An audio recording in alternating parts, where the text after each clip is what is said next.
صباح الخير. كلنا بنعشق المكرونة، بس طاجن المكرونة بالصدق ده في حتة تانية خالص. بمكونات في البيت وبنص كيلو صدق وكيس مكرونة هنعمل طاجن مكرونة جوسي زي ما انتم شايفين، وطعمه خطير احلى من اللي بنجيبه من بره بمراحل. وممكن كمان قبل ما نحطه في الطاجن نعمله بطريقة ابسط وبطريقة مش مكلفة بالشكل ده. خلال الفيديو هنعرف الطريقتين ازاي. وعلشان نعمل الطاجن هنحتاج كوبايتين عصير طماطم، نص كيلو صدق، فلفل ألوان متقطع مكعبات صغيرة، زيتون اختياري، بصلاية متوسطة متقطعة مكعبات صغيرة، 4 معالق كبيرة صلصة طماطم، 4 فصوص توم كبار مفرومين ناعم، وفلفل اسود وملح على حسب الرغبة. يلا بينا نشوف هنعمله ازاي. في طاسة على النار حطيت شوية زيت صغيرين خالص. اول ما يسخنوا بحط عليهم الصدق، مش بكتر الزيت علشان اصلا الصدق فيه دهون فهينزل عصارته شوية.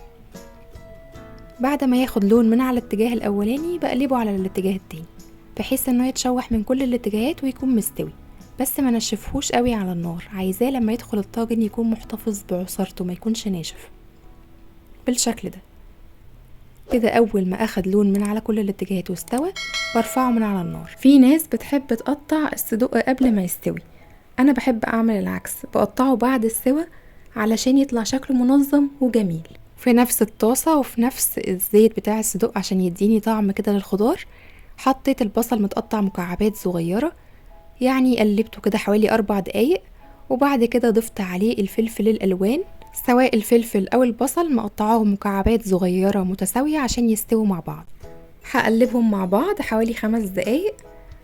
انا مش عايزه الخضار يكون مستوي زياده عن اللزوم عشان يطلع في الطاجن كده يكون طري، انا عايزاه يكون نص سوا عشان احس بقرشة الفلفل والبصل وانا باكل المكرونه. بعد 5 دقايق هحط الثوم المفروم واقلبهم مع بعض كده حوالي 4 دقايق او حاجه، وبعد كده بضيف عليهم بقيه المكونات، والمقادير كلها هتلاقوها مكتوبه في صندوق الوصف تحت الفيديو. انا هنا مستخدمه نص فلفلاية من كل لون، مش لازم يكون عندكم كل الألوان، ممكن يكون لون واحد بس يكفي، بس هو بيدي شكل جميل للوصفة.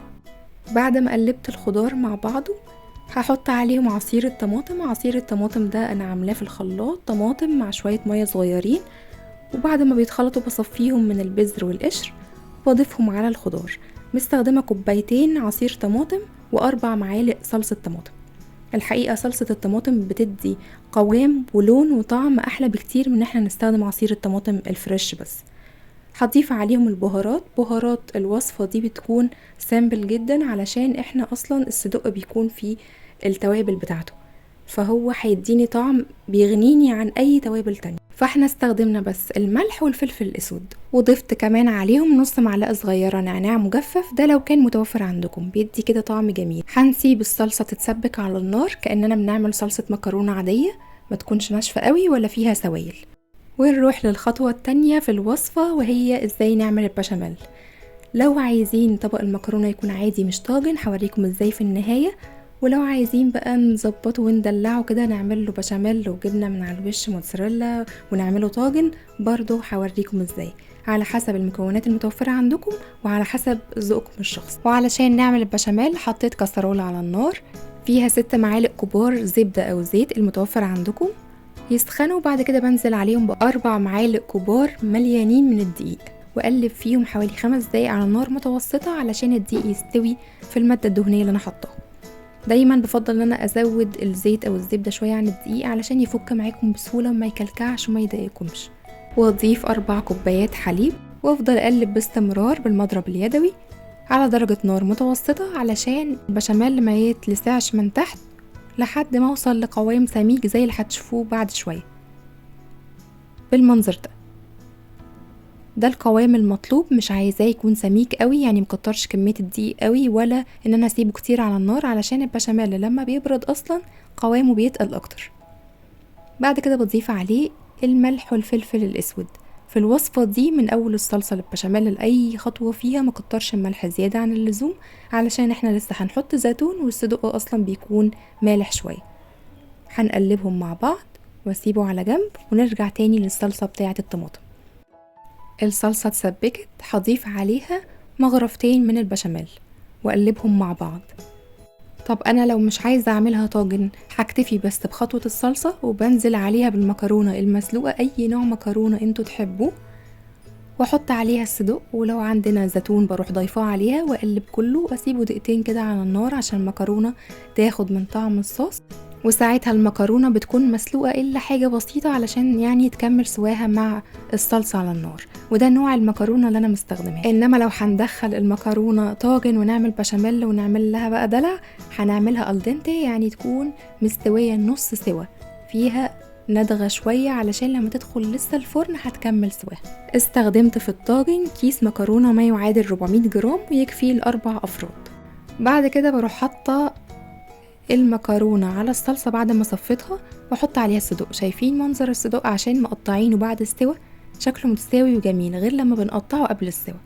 وبعد كده بضيف عليهم شرايح الزيتون، برضو بيدي إضافة جميلة بس ما نكترهوش، واقلبهم مع بعض واسيبهم على نار دقيقة او دقيقتين.